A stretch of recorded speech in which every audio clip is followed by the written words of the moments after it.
Bonjour, merci d'être fidèle à votre chaîne locale et bienvenue pour cette édition du BIP Info. Aujourd'hui, vendredi 20 janvier, nous ferons un zoom sur les projets ambitieux de Buzancais. Nouvelle salle des fêtes, travaux de voirie, une maison de santé, la revitalisation du centre-ville ou encore des plantations pour fabriquer du combustible propre. La commune lance un programme d'aménagement et d'investissement sur les 3 ans à venir. Il y a 10 ans disparaissait l'abbé Pierre. La communauté Emmaüs de l'Indre rendra hommage à son fondateur. Les compagnons seront notamment demain matin sur le marché de la Châtre. Ruade, c'est le titre de la nouvelle pièce qu'interprète la compagnie du Cheval Bleu. Sa particularité, les acteurs sont en situation de handicap. Une belle leçon de vie à découvrir dans ce journal. Maître Pascaline Courtès sera l'invité de la rédaction tout à l'heure, bâtonnier du barreau de Châteauroux. Depuis le 1er janvier, plus besoin de passer devant le juge pour divorcer. Qui a dit que les communes de l'Indre n'étaient pas ambitieuses? Buzancais, par exemple, ne sera pas une cité dortoir. C'est ce qu'affirme son maire et le conseil municipal qui a lancé l'an dernier de nombreux chantiers. La commune a été lauréate du programme de revitalisation des centres-bourgs et ce sont donc 4 ans de travaux qui sont entrepris sur l'urbanisme, l'habitat, les équipements. L'idée, c'est bien de rendre attractif le cœur de ville, devenu aujourd'hui un pôle industriel important. Et vous allez le voir, la commune prévoit aussi d'être exemplaire sur le développement durable. David Derbeck. Entre 2017 et 2020, il y aura de nombreux travaux de construction à Buzancais. Tour d'horizon de l'année 2017, c'est parti et on commence avenue de la République avec ce gros tas de terre retourné. Dans un an, il fera place à une salle des fêtes de 900 mètres carrés. Capacité de 500 personnes avec 2 salles modulables, une de 400 et une de 200 qui pourront être réunies avec le bar sera commun, tout sera aux normes pour la restauration bien évidemment et avec surtout 3 façades. Cette nouvelle salle des fêtes sera donc construite à côté de la mairie, c'est-à-dire dans le secteur administratif de Buzancais, un secteur qui s'ouvrira à la rue commerciale. Buzancais a une configuration qui est assez complexe. On n'a pas vraiment de cœur de ville comme des villes équivalentes comme Issoudun, Argenton, Le Blanc, La Châtre. On est coupé en deux. On a une rue commerçante, la rue Grande, qui est complètement déconnectée de la partie administrative, du cœur administratif. Donc l'idée, c'est de relier ces deux secteurs en abattant certaines maisons pour qu'il y ait un lien entre la partie administrative et commerciale. S'ouvrir au commerce, c'est penser à l'installation de parkings, à l'extension de la voirie et surtout des trottoirs qui sont parfois très petits ou inexistants. On sait que la qualité de vie des centres-villes, c'est d'abord de faire la place du piéton. Donc, à quoi vont ressembler les rues à venir dans Buzancais? Ce seront des rues plus confortables, plus agréables, plus joliment dessinées, où il y aura 2 espaces véritablement réfléchis, celui du piéton et celui du stationnement des voitures.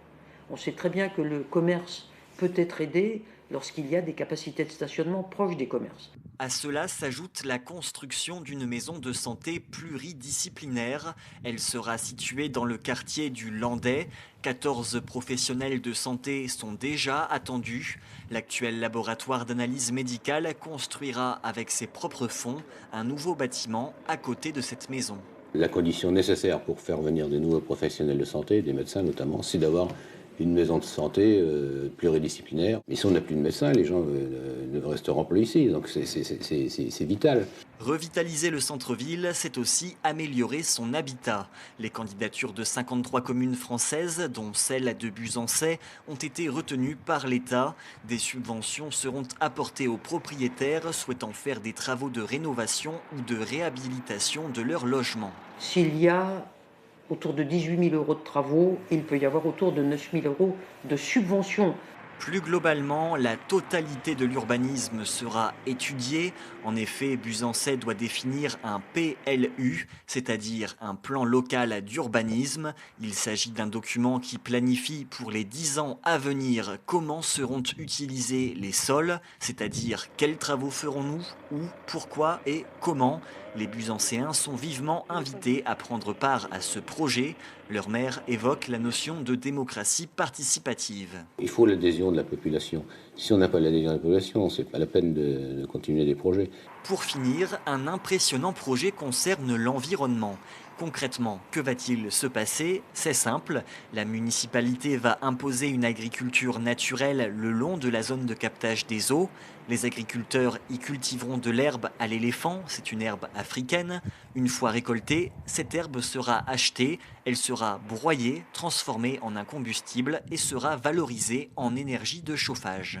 Grâce à cela, les agriculteurs auront un revenu, nous leur achèterons cette production, ils auront un travail d'agriculteur et nous ferons marcher toutes les chaudières centrales de la commune de Buzançais avec cette biomasse sans acheter ni gaz, ni fioul, ni d'autres énergies extérieures.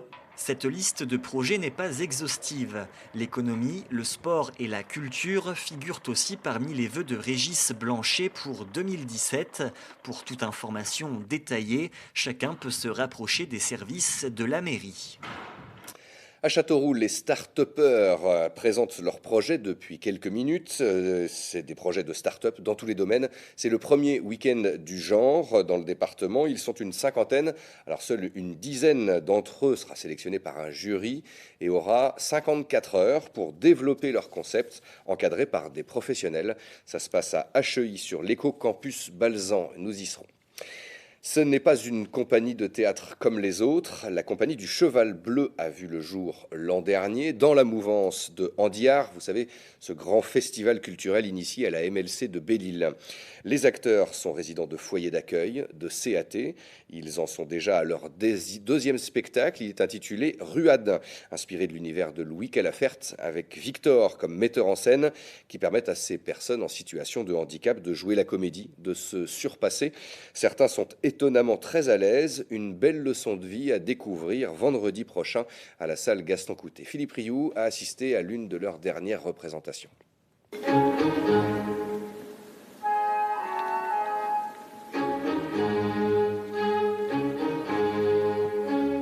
Il y a le SDF, la tricoteuse fébrile, la lectrice compulsive, le cuisinier, le communicateur. En tout, ils sont 7 et ils forment la compagnie du Cheval Bleu.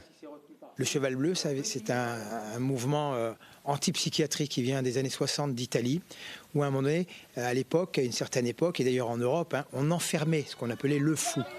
Et en Italie, à un moment donné, on a décidé de casser les murs de la cité pour que cette personne, dit le fou, puisse à un moment donné aller à la rencontre des autres et de la vraie vie. Regardez là, assis devant la télé. Oh, puis rien moi ça, qu'on va les coiffer. Une véritable compagnie de théâtre que l'on intègre sous certaines conditions.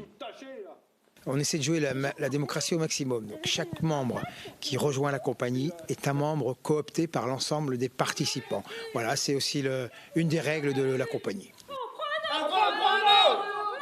7 comédiens et comédiennes issus de structures adaptées qui donnent tout quand ils montent sur scène. Hein? Ben oui, moi la dernière fois, j'ai voulu manger quelque chose, et ben aucune traçabilité, rien du tout. Ce public-là, mais comme tous les publics, mais plus particulièrement là, parce qu'on est sur quelque chose d'assez épidermique, se révèle dans l'exigence. Donc pas de théâtre au rabais, pas de le ciel est bleu, les oiseaux chantent, mais pourquoi pas, mais c'est pas, on peut aller plus loin, simplement c'est dans la patience, dans la pédagogie. Michel! Oui, monsieur le directeur. Vous êtes un con! Oui, monsieur le directeur. La prouesse, elle est aussi dans le fait que, prenons l'exemple dans cette équipe-là, il y a des gens qui ne savent pas lire, pas écrire, et à un moment donné, c'est 1 heure, un peu plus d'1 heure en scène. Pour moi, ça, c'est vraiment le bonus, c'est super, quoi. C'est extraordinaire. C'est une vraie prouesse pour moi. Peut-être que j'ai l'air un peu bourru comme ça, mais c'est parce que je suis timide, puis je n'ose pas, puis j'ai peur. Et je donne à ceux qui sourient et qui ont bien le droit de sourire. Rendez-vous dans 20, 30 ans pour reparler du bon temps. C'est vraiment différent de la vie quand on monte sur scène, là? Oui. Moi, je m'en fous, je suis différent. Qu'est-ce qui se passe? C'est pas du tout comme chez nous. Quand on monte sur scène, on joue plein de rôles, il y a plein de trucs à apprendre. On devient quelqu'un d'autre? Oui, un peu. Je suis libre, moi. Je veux quand je veux. J'apprends de savoir le test, tout ça, apprendre bien parler, tout ça, et pour montrer au public qu'on est capable de faire du théâtre comme les autres. On est fiers, on montre qu'on sait monter sur un truc de public pour montrer aux autres qu'on sait faire du théâtre. Ruade, le grand cirque de la vie, à découvrir à la salle Gaston Coutet à Châteauroux le 27 janvier prochain. Le 22 janvier 2007, il y a 10 ans, mourait l'abbé Pierre, à l'âge de 94 ans. Fondateur d'Emmaüs, éternel révolté, l'association va lui rendre hommage ce week-end. Dans l'Indre, la communauté sera présente sur le marché de l'Achâtre demain matin. Et dimanche, après la messe anniversaire, les compagnons proposeront un moment d'échange et de partage. Ça se passera au centre Saint-Germain. Le président d'Emmaüs Indre, Lionel Barthélémy, sera notre invité lundi dans le BIP Info. Le sport et la météo qui va perturber certaines compétitions. Ce week-end, le match du RAC est reporté. L'équipe réserve de la Berrichonne Football ne jouera pas non plus dimanche face à Saint-Cyr-sur-Loire en DH. Le match est reporté. Un match amical face à Chauvigny a été programmé à sa place. Il se disputera demain, samedi à 12h30, sur la pelouse du stade Claude Jammet, puisqu'à Gaston-Petit, à 14h45, l'équipe première de la Berrichonne affrontera Boulogne pour la 19e journée de National. Et puis la préfecture nous alerte par ailleurs d'une pollution atmosphérique dans l'Indre aujourd'hui. Le seuil d'information et de recommandation pour les particules en suspension est dépassé. La situation devrait se poursuivre ce week-end. Mais pour profiter de l'hiver à fond, pour vous croire à la montagne, tout en écoutant de la musique électro, techno ou trad, rendez-vous en tenue adéquate au Blizzard Festival, 2e édition, ce soir et demain soir, avec notamment Organic Bananas, le duo trad du Berry, plein d'autres surprises, des stands, de la neige artificielle, de quoi se restaurer, se réchauffer. Voici le teaser.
Voilà pour un avant-goût de ce dont vous aurez droit ce soir à partir de 20h.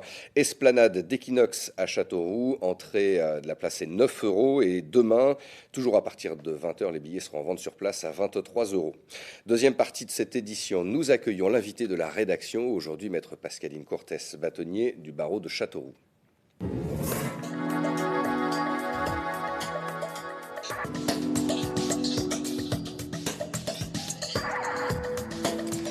Bonjour Pascaline Cortés, merci d'être avec nous. Alors depuis le 1er janvier, les procédures de divorce par consentement mutuel ne sont plus soumises au passage devant le juge. Les avocats sont donc au cœur de cette nouvelle procédure, on va dire simplifiée. Vous actez le principe des époux, rédiger la convention, contresigner. C'est finalement plus de responsabilité pour vous, c'est reconnaître le travail déjà que vous faisiez un petit peu avant. Alors effectivement, c'est plus de responsabilité pour nous, même si on en avait déjà au préalable, puisque le divorce par consentement mutuel existait déjà. Nous avions déjà ce rôle de recevoir les clients, de rédaction des documents et d'éventuellement de se voir engager notre responsabilité.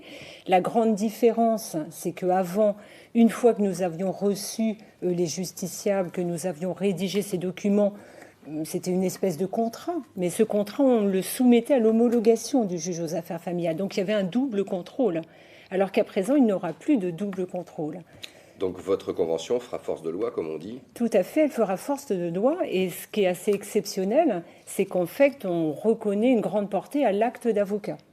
Alors, c'est censé simplifier la procédure et surtout désengorger aussi les tribunaux, même si Oui. on imagine qu'à Châteauroux, c'était peut-être pas si engorgé que ça. Alors c'est vrai que c'est le but du législateur, c'est ce qu'on nous a indiqué, on sait très bien que c'est pour ça, désengorger les tribunaux, mais nous, à Châteauroux, on n'avait pas véritablement ce problème, puisque nous sommes dans une petite juridiction qui fonctionne très bien, et c'est vrai qu'à Châteauroux, lorsque l'on déposait les documents de divorce par consentement mutuel, on attendait en moyenne 3 mois pour passer devant le magistrat qui prononçait le divorce. Donc c'était un délai tout à fait raisonnable. Là, il y a des délais qui vont être modifiés, puisque pour le coup, il y a 2 avocats obligatoirement. Alors c'est ce que je crains un petit peu, parce que c'est vrai qu'on nous a annoncé aussi cette réforme en disant voilà, ça va être très bien, ça va désengorger les tribunaux, ça va être un gain de temps, ça va être un gain aussi d'un point de vue financier pour le justiciable. Moi, je ne suis pas du tout persuadée qu'il y ait véritablement un gain de temps, en tout cas par rapport à ce qu'on pouvait pratiquer à Châteauroux. C'est sûr que dans d'autres juridictions de France qui sont beaucoup plus engorgées, ou qui fonctionnent moins bien, il pouvait y avoir des délais d'attente de 6 mois, voire beaucoup plus long. Mais là, comme on a certains délais à respecter, parce que c'est quand même assez strict au niveau de cette réforme, notamment un délai de réflexion déjà obligatoire, comme en droit de la consommation. Les gens, lorsqu'on leur enverra les documents de divorce par lettre recommandée accusée de réception, ils ne pourront pas les signer tout de suite. Ils auront un délai de réflexion obligatoire de 15 jours. Donc déjà, à ce niveau-là, on perd un petit peu de temps. Ensuite, normalement, on est censé quand même provoquer un rendez-vous commun avec les 2 avocats, les 2 époux, pour là encore tout vérifier, les faire signer. Ça fait perdre encore un petit peu plus de temps. Le fait qu'il y ait 2 avocats, forcément, si vous êtes 2, ça va moins vite que si vous n'en avez qu'un. Et puis c'est des coûts supplémentaires. Voilà, et c'est des coûts supplémentaires, inéluctablement. Donc c'est pour ça que, forcément, nous sommes satisfaits qu'on reconnaisse une certaine valeur à l'acte d'avocat. Ça, nous sommes tout à fait satisfaits. Mais c'est vrai qu'en pratique, est-ce que ça va vraiment être profitable pour les justiciables ? Je n'en sais absolument rien. Et c'est en pratique, justement, dans les mois à venir, qu'on va pouvoir avoir une vision un peu plus à long terme et objective de cette nouvelle procédure. Est-ce que c'est une manière aussi, pourquoi pas, de rassurer le justiciable, peut-être de passer devant le juge, pouvait faire peur à un moment donné ? Alors faire peur, je ne sais pas. Moi, personnellement, je pense que c'était une très bonne chose de passer devant le juge aux affaires familiales, parce que comme je vous le disais, il y avait 2 étapes. Déjà, il y a le côté solennel, le fait de passer devant un magistrat. Et puis ce magistrat, il était là pour vérifier, en fait, vérifier le consentement des époux, tant sur la rédaction des documents que sur leur véritable volonté de divorcer. C'est quand même pas un acte anodin que de divorcer. Avant le passage chez le notaire, puisque de toute façon, le notaire doit après acter cette convention. Oui, alors les gens ne passeront pas devant le notaire, que les choses soient claires. C'est la convention qui... Voilà, c'est juste le notaire sera là pour enregistrer, tout simplement. Et les justiciables, normalement, devront payer une somme de 50 € devant le notaire. Ça, le législateur l'a prévu. Il a juste un rôle d'enregistrement. Quels sont les premiers retours ou les premières demandes depuis le 1er janvier ? On imagine que des dossiers sont en cours. Oui, tout à fait. Moi, j'ai déjà eu des demandes. J'ai des époux, pas des époux, mais l'un des époux qui a pu me contenter. J'ai déjà reçu des gens pour engager cette procédure en divorce nouvelle formule, sans juge, puisque c'est un divorce par consentement mutuel sans juge. Il vous faut donc les informer de cette nouvelle. Oui, c'est beaucoup d'informations pour nous. Et effectivement, à chaque fois, on leur explique bien maintenant qu'on ne peut plus recevoir les 2 époux. Ce n'est pas possible d'un point de vue déontologique. Il faut que l'autre époux prenne attache avec un autre avocat. Les États généraux du droit de la famille auront lieu là, cette semaine à Paris. Justement, vous y serez. Ce sera l'occasion d'échanger et justement de partager un petit peu les craintes ou en tout cas les... Oui, alors c'est vrai que c'est une grande révolution pour la profession. Ce n'est pas rien, cette réforme, qui en plus nous est tombée dessus un peu brutalement, puisque c'est la loi de la modernisation de la justice du 18 novembre 2016 qui est entrée en vigueur le 1er janvier 2017 avec un décret d'application qui est apparu le 28 décembre. Donc ça a quand même été très rapide, très brutal pour nous. Et tous les ans, à Paris, nous avons les États généraux du droit de la famille, qui sont toujours le dernier jeudi et le dernier vendredi de janvier, auxquels j'assiste tous les ans. C'est vraiment une très, très grande réunion, où il y a à peu près 2000 avocats de toute la France qui se réunissent pour parler des grandes réformes en droit de la famille. Donc cette année, je pense qu'il y aura encore plus de confrères qui se rendront aux États généraux parce que c'est vraiment un sujet qui nous passionne. Et puis on a besoin aussi d'avoir beaucoup de réflexions sur ce sujet qui nous intéresse tous. Donc j'y serai naturellement comme d'habitude. Dernier point, très très rapidement, Maître Courtès. La semaine prochaine, ce seront les audiences solennelles de rentrée, l'occasion de faire le bilan aussi de l'année judiciaire 2016.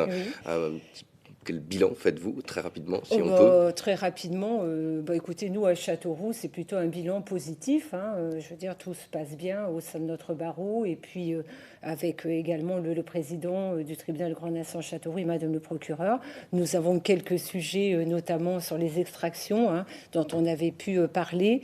Et c'est vrai que ça nous inquiète énormément, le fait qu'il n'y ait plus d'escorte pour que les détenus puissent être accompagnés aux audiences. C'est un véritable problème.